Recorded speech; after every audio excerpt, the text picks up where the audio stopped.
சங்கே முழங்கு அப்படின்னு பழைய படத்துலலாம் வரும். சங்கே முழங்கு அப்படின்னு. சங்கு முழங்குதுன்னா போருக்கு தயார் அப்படின்னு அர்த்தம். சங்கு ஊதிட்டாண்டான்னு சொல்லுவான், பார்த்துருக்கீங்களா? அப்படின்னா என்ன? எதிரிகளுக்கு அபாயத்தை கொடுக்க போறோம்னு அர்த்தம். தூங்கிக்கிட்டு இருந்தவனை முழிச்சு விட்டாச்சு. ரிஷபராசியில் பிறந்த என் சகோதர சகோதரிகள், நண்பர்களே, பிளேத்தமிழ் வாயிலாக உங்களை சந்திக்கிறேன். இந்த சனி பெயர்ச்சி 2025 எப்படி இருக்கும்? நமக்கு சனி ஏற்கனவே கொஞ்சம் நிறைய ஊசியை போட்டுட்டார், உடம்பெல்லாம் தைச்சிட்டார். உண்டா இல்லையா சொல்லுங்க? உண்டுதானே? ஆல்ரெடி எப்படி இருந்தார் சனி பகவான்? 10வது வீட்டில் இருந்தாரு. இந்த பக்கம் போனா கதவை சாத்தனா, அந்த பக்கம் போனா கதவை சாத்தனா. சரி, ஜன்னல்ல லைட்டா காத்து வருதுன்னு பார்த்தா அங்க ஒருத்தவன் கதவை சாத்தனா. காத்தே இல்லாம இருக்க பார்க்க வச்சாங்க ஆண்டவன். அந்த நேரத்தில் ஏதோ ஒளி வெள்ளத்தை லைட்டா காத்த கொடுத்தான் இல்லையா? நம்ம பண்ண புண்ணியம். இப்படிப்பட்ட சூழ்நிலையில 10வது வீட்டில் நாம படாத பாடுபட்டு இப்போதான் ஒரு பரவச நிலைக்கு வந்திருக்கிறோம். அதனாலதான் சொன்னேன், எதிரிகளுக்கு சங்கூதுற நேரம். ஆஹா, ரிஷபம்ன்ற ஒரு ராசி இருக்குடா, இவனை இனிமே வெல்ல முடியாதுடா, இவன் தான் வருங்காலத்தில் ஆள பிறந்தவன்டா அப்படின்னு நினைக்கிற நேரம் மக்களுக்கு. நல்லா தெரிஞ்சுங்க, ரிஷபத்தில் பிறந்தவர்கள் வருங்காலத்தில் ஆட்சியாளர்களாக வர முடியும், வருங்காலத்தில் அதிகாரம் படைத்தவர்களாக வர முடியும். அதற்கான முதல் கட்ட பணியை இந்த சனி பகவான் கொடுக்க போறார். இதுவரைக்கும் 10ஆம் இடத்துல இருந்து உங்களுக்கு பக்குவமா பல விஷயத்தை ஊட்டி விட்டுருக்காரு, பக்குவமா சில விஷயத்தை உங்களுக்கு சொல்லி கொடுத்திருக்கிறாரு. இவன் யாரு, இவ யாரு, இந்த பொருள் என்ன, இந்த உலகம் உன்னை எப்படி பார்க்குது, இந்த உலகம் என்ன சொல்லுது, நீ யாரை நம்பின யாரை நம்ப கூடாது அப்படின்னு நமக்கு பக்குவமா பாடம் எடுத்தாரு 2.5 வருஷம். அதுல கொஞ்சம் பலமான அடிதான், இல்லைன்னு சொல்லல. ஆனா பாடம் படிச்சு தோத்தவங்க யாராவது இருக்காங்களா? நல்ல பாடம் படிச்சவங்க ஃபர்ஸ்ட் கிளாஸ்ல தானே பாஸ் பண்ணுவாங்க. சும்மா பள்ளிக்கூடத்துக்கு பேருக்கு போயிட்டு வந்தவன்லாம் படிக்க முடியாது, பாஸ் பண்ண முடியாது. நீங்க நல்ல பாடம் படிச்சவங்க, தரமா பாடம் படிச்சவங்க. அதனால இந்த ரிஷபராசி இப்ப ஃபர்ஸ்ட் கிளாஸ்ல பாஸ் பண்றீங்க. அதுக்கு தான் ஆரம்பத்துல சொன்னேன், எதிரிக்கெல்லாம் புலி கரைக்கும். இதுதான் உங்க நேரம். 11ஆம் இடத்துல சனி, ரிஷபத்துடைய கை ஓங்கக்கூடிய நேரம், ஆளும் கட்சியாக அதிகாரத்திற்கு வரக்கூடிய காலம். உங்க வீட்டில் உங்களுடைய வாய்ஸ் இப்ப மேலோங்கும், உங்க நாட்டில் உங்க வாய்ஸ் மேலோங்கும், உங்க ஊர்ல உங்க வாய்ஸ் மேலோங்கும். நீங்க என்ன நினைக்கிறீங்களோ அதை நடத்த முடியும். ராஜா மாரி கால் மேல காலை போட்டு ஜம்முன்னு இருக்கலாம். அப்படிப்பட்ட ஒரு நல்ல பலனை, ஆசீர்வாதத்தை ஆண்டவன் உங்களுக்கு கொடுக்கிறான். பொதுவாகவே பார்த்தீங்கன்னா கடவுள் சில காயின்ஸ் எல்லாம் கையில வச்சிருப்பாரு, அப்பப்ப கொடுப்பாரு, அப்பப்ப அதை நம்ம கப்புன்னு வாங்கிக்கணும். இதை பத்தி நான் ஒரு வீடியோவே விரைவில் போட போறேன், என்னென்ன ராசிக்காரர்களுக்கு என்னென்ன காயின்ஸ் இருக்கு அப்படின்னு பார்க்கலாம், பாருங்க. அப்ப இப்ப அதுல ஒரு காயின் அள்ளி விடுறாரு ரிஷபராசிக்கு.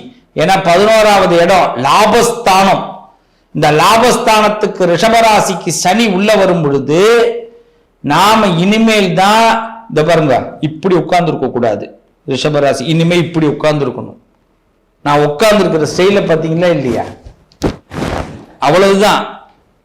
ஒரு மைக்கு கிடைச்சாலும் சரி, ஒரு மேடை கிடைச்சாலும் சரி, நமக்கு பேச வேண்டிய நேரம் வந்ததுன்னா சிறப்பா பேசணும், தரமா பேசணும், தகுதியா பேசணும், மற்றவங்களை உயர்த்தும் வகையில் பேசணும்.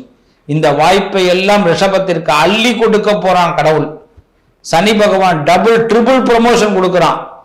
கீழேந்து மேல் அளவுல நீங்க உங்களை உயர்த்த போறான். தொழில இதுவரைக்கும் நலிவடைந்த உங்களை வாழ்க்கையில தொழில மிகப்பெரிய முன்னேற்றத்தை கொடுக்க போறான். சில பேர்லாம் இந்த தொழிலை இழுத்து மூடிலான்னு இருக்கையா, சரி வரல அப்படி நினைச்ச உங்களுக்கு தொழில மேன்மையை கொடுக்க போறான். சில பேர்லாம் இவங்கிட்ட எல்லாம் இனிமே கை கட்டி வேலை பார்க்க முடியாது அப்படின்னு நினைச்ச ரிஷபராசிக்காரர்களுக்கு பாராட்டு கொடுத்து உங்களுக்கு ப்ரொமோஷன் கொடுக்க போறான். சில பேரோட உண்மை முகத்தை புரிஞ்சிக்க போறீங்க. சில பேர் உங்களை அதை முதுகுல தட்டி கொடுத்து பாராட்டி உங்களுக்கு உயர் பதவிகள் கொடுக்க போறாங்க. வெளிநாட்டில் இருக்கக்கூடிய செல்ல பிள்ளைகள் எல்லாம் கஷ்டப்பட்டு இருந்தீங்க, என்னடா சாமி இப்படியே எங்களை நொந்து நூலாக்குற, நூடுல்ஸ் ஆக்குற அப்படின்னு நீங்க சொல்லிக்கிட்டு இருந்தீங்க. அப்படிப்பட்ட எங்க வெளிநாட்டில் இருக்கிற பிள்ளைகள், வெளிநாடு வாழும் இந்தியர்கள், வெளிநாடு வாழ் என் மக்கள்கள் இந்த சனி பெயர்ச்சியின் மூலமாக நல்ல மாற்றத்துக்கு வர போறீங்க. தெய்வீக சிந்தனைகளும் மனபலமும் தெய்வ பலமும் உங்களுக்கு கூட இருக்க போகுது. இப்பதான் நீங்க சரியா புரிஞ்சுக்கிறீங்க. இதுதான்டா உலகம், இதுதான் உலகம். பழைய தமிழ் படத்துல எல்லாம் டைட்டில் இருக்கும். தெலுங்கு படத்துல இருந்து தமிழ் இந்த மொழிபெயர்ப்பு படங்கள்லாம் பார்த்தீங்கன்னா இப்படிதான் இருக்கும். இதுதான்டா போலீஸு, அது மாதிரி சொல்றது. இதுதான்டா உலகம் அப்படின்னு ஒரு டைட்டிலேயே நீங்க உருவாக்கிடுவீங்க. இப்ப அப்படிப்பட்ட தெரிஞ்சுக்கிற நேரம். புதன் 11ஆம் இடம்ங்கிறது லாபஸ்தானம். சனிக்கு இல்ல, உங்களுக்கு.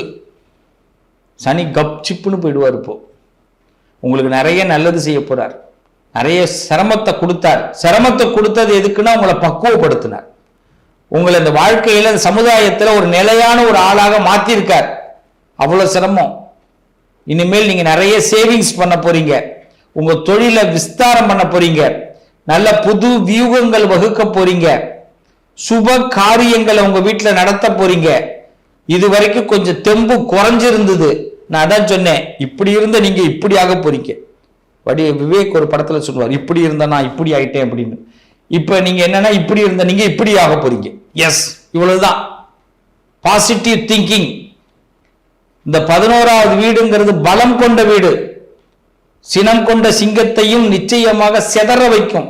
யாராவது உங்களை சிங்கம் மாதிரி வந்து சினம் கொண்டு உங்களை அப்படியே கர்ஜித்து அப்படி பயங்கரமா ஏதாவது செஞ்சான்னா அப்படியே இந்த யானை, மதம் முடிச்ச யானை என்ன பண்ணும்? தும்பிக்கையால போட்டு தருடும். பார்த்துருக்கீங்களே? இப்படிலாம் யானை வந்து என்ன பண்ணுது? அது மாதிரி நீங்க மதம் கொண்ட யானை. 11வது இடம் சிறப்பான இடம். உங்களுடைய பலத்தை கண்டு எல்லாரும் ஓடி ஒளிய போறான், அதுல ஒழிஞ்சும் போவான். இதுதான் உங்களுடைய நேரம், நல்ல நேரம், குட் டைம். இந்த 11வது இடம் லாபஸ்தானத்தில் இந்த சனி உள்ள என்ட்ரி ஆயிட்டார். இந்த மார்ச்சிலிருந்து உங்களுடைய வாழ்க்கை பிரகாசமா இருக்கும். 3 இயர்ஸ் உங்களுடைய டிராவல். இன்னும் ஒரு 6 மாசம் இடையில இப்படி இப்படி திரும்பி வருவார். ஆனா திருப்பி அடுத்த 2 வருஷம் ஆக மொத்தம் 3 வருஷம் டிராவல் உங்களுக்கு கொடுக்குறார். அதாவது 6 மாசம் எக்ஸ்டெண்ட் பண்றார். நல்லா இருங்கப்பா அப்படின்னு. அதனால ரிஷபராசிக்காரர்களுக்கு குறை இல்லை, நிறைவான நேரம். பெரியவர்களை, குருமார்களை நிச்சயமாக நீங்கள் மதிக்க வேண்டும். அவர்கள் ஆசீர்வாதத்தை வாங்க வேண்டும். இந்த ரிஷபத்துக்கு ஒரே பரிகாரம் தான். இந்த 11ஆம் இடத்துல லாபம் உங்களுக்கு நிறைய கொட்டணும் அப்படின்னா, தக்க வச்சுக்கணும்னா, நீங்க பெரிய ஆளாகணும்னா, நீங்க நல்ல முன்னேற்றத்துக்கு வரணும்னா, பணம், பேர், புகழ் கடவுள் இதை கொடுக்கிறாரு, முடிவு பண்ணிட்டாரு. அப்ப நீங்க அதை வாங்குறதுக்கு ஒன்னே ஒண்ணு, எல்லா பெரியவங்கள்ட்டையும் நீங்க ஆசீர்வாதம் வாங்கணும். எந்த பெரியவர்களையும் எந்த மனிதர்களும் உங்களை சபிக்க கூடாது, உங்களை திட்டக்கூடாது. அதனால எல்லாத்தையும் ஆசீர்வாதம் வாங்கணும். குருமார்கள்ட்ட ஆசீர்வாதம் வாங்கணும். உங்க வீட்டுக்கே சில குருமார்களை கூப்பிட்டு அவங்கள்ட்ட ஆசீர்வாதம் வாங்கணும். ரொம்ப வாழ்க்கையில முன்னேறுவீங்க, ரொம்ப நல்ல நிலைமைக்கு வருவீங்க. நீங்க இனிமேல் ஒரு சொல்லு இருந்தாலும் அது திருக்குறள் மாதிரி பேசணும். திருக்குறள் அப்படியே அர்த்தமானது இல்லையா? ஒரே ஒரு வார்த்தை சொன்னாலும் அந்த அளவுக்கு இருக்கும். வளவளன்னு இனிமேல் பேசவே வேண்டாம். முழுக்க இனிமேல் பார்த்தீங்கன்னா தொழில சிந்தனை பண்ணுங்க. பணம் மைண்ட் ஆகுங்க, அதான் லாபம். மணி மைண்டு. லைஃபே உங்க லைஃபை புரட்டி போட்டு சூப்பரா உங்களை கெட்டிக்காரத்தனத்தை காட்ட போகுது. கெட்டிக்காரத்தனம்னா ரிஷபராசி தான். இனிமேல் நீங்க ஒரு வளம் வர போறீங்க. அந்த வளத்தை கொடுக்கக்கூடிய அற்புதமான நேரம் உங்களுக்கு ஆரம்பம். அதை தக்க வச்சுக்கிங்க, சிறப்பா இருப்பீங்க ரிஷபராசிக்காரர்களே. இந்த சனி பெயர்ச்சி தெய்வீக பலமும் உங்கள் மனபலமும் ரெட்டிப்பு பலனாகி சனி பகவான் கொடுக்க போறார், கொட்ட போறார். வாழ்த்துக்கள், நல்லதே நடக்கும் எங்கள் பிள்ளை தமிழ் நேயர்களே. சனி பெயர்ச்சியின் மூலமாக புது வரலாறு படைக்க போகிறீர்கள் இந்த ரிஷபராசி நேயர்கள். வாழ்த்துக்கள், நல்லதே நடக்கும். மீண்டும் ஒரு சந்திப்பு உங்களோடு சந்திக்கும்.